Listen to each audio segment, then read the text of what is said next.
দর্শক, মানুষ কিন্তু রাস্তায় নেমে গেছে, আর সহ্য করতে পারছে না।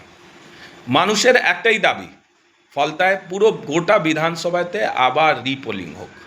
নির্বাচন হলে আরেকবার ভালো হয়। পুরো নির্বাচনের দাবি রয়েছে। আপনি নিশ্চয়ই দীর্ঘদিনের বাসিন্দা। এর আগে ভোট হলে কি এরকম অশান্তি হতো, ভয় দেখাতো? না না, কোনোদিন না।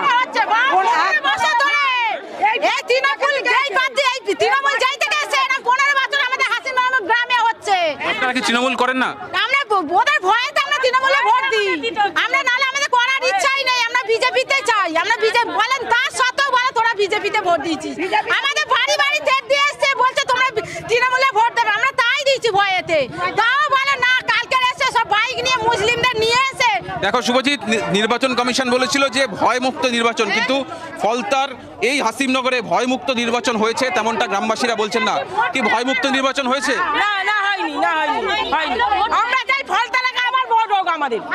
ভয়মুক্ত নির্বাচন হয়েছে? অনেকে ভয়ে টিএমসিকেই ভোট দিয়েছে, তারা দিতে চায়নি তবুও দিয়েছে, জোর করে ভোট করিয়েছে, টিএমসিকে ভোট দিয়েছে আমাদেরকে। যেভাবে ওইখানে কারচুপি হয়েছে, সিসিটিভি ক্যামেরা বন্ধ করানো হয়েছে, আবার ইভিএমের টেপ লাগানো হয়েছে, মানুষদেরকে বাড়িতে বাড়িতে গিয়ে চুমুক দেওয়া হয়েছে। মহিলারা এখন নেমে গেছে। নেত্রী বলতেন না, আপনারা রোডে নেমে যাবেন হাতা খুন্তি নিয়ে, এখন ওই মহিলারা কিন্তু হাতা খুন্তি নিয়ে নামেনি। ওই মহিলারা কিন্তু একটাই দাবি নিয়ে রাস্তায় নেমেছে, কি ভাই আবার ভোট করাতে হবে।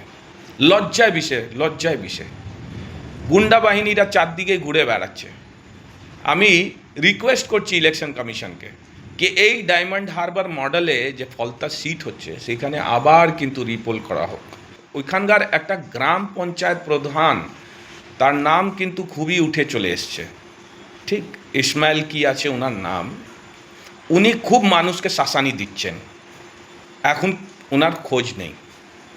কেন্দ্র বাহিনী খুঁজে নেবে আপনাকে, আপনি যেভাবে মানুষকে জ্বালাচ্ছেন কেন্দ্র বাহিনী খুঁজে নেবে।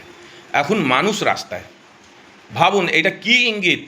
পরিবর্তন হতে চলেছে, মানুষের মত কিন্তু আর আটকানো যাবে না। সেখানে অনেক ঝামেলা অশান্তি হচ্ছে ফলতায়। আশা করি নির্বাচন কমিশন খুবই কড়া পদক্ষেপ নেবে। আপনাদের মতামত আমার কমেন্ট বক্সে জানাবেন। দর্শক, আমার ভিডিওটা অবশ্যই লাইক করবেন, চ্যানেলটা সাবস্ক্রাইব করবেন।